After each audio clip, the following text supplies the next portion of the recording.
terms of NIL? What is their collective situation like? Have they hit the ground running? Where are they at in that front?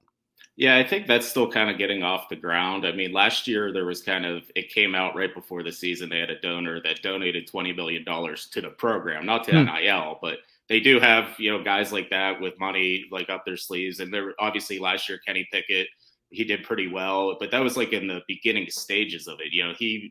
He drove a nice car around. He ate dinner, and he had a couple smaller deals. It went from 0 to 60, I think, from that first season to this off season. So it'll be interesting to see, what happens this year. I mean, they don't have that.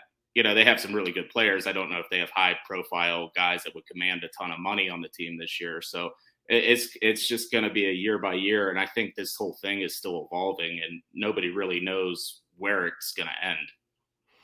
How nervous are you about Mark Whipple moving on to Nebraska going into this year? I don't think that's really a big issue. It actually kind of came up. He wasn't coming back next year. That's just kind of the story. I don't think Whipple and Narduzzi really saw eye to eye on a lot of things. There was it took a couple years. He was at Pitt for 3 seasons. The first 2 years were kind of shaky. Obviously, everything clicked last year. So I think it was kind of going to be a mutual parting of ways either way. I think the timing of it was a little off, but I think they're pretty comfortable hiring Frank Cignetti Jr. He's actually from the area. He did pretty good work with Boston College, Phil Dracovic. He's been around the NFL and college football for a long time, even worked at Pitt before. So I think it was kind of a seamless transition in that regard.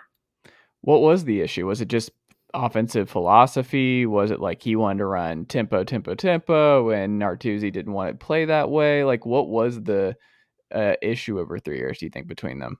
I think probably some tempo issues and stuff when you have a defensive coach and you have a coach that generally, wants you to run the ball a little bit. And Pitt was, one of the highest passing teams last year. Yep. Obviously, you trade off because you were so successful, but I think there was just some seeing eye to eye type things and stuff like that. Do you think Cignetti is there for the long haul? Do you it sounds like with his connection there and Pat being there for as long as he has, it sounds like this might be more of a stable, more long-term coaching group now, right?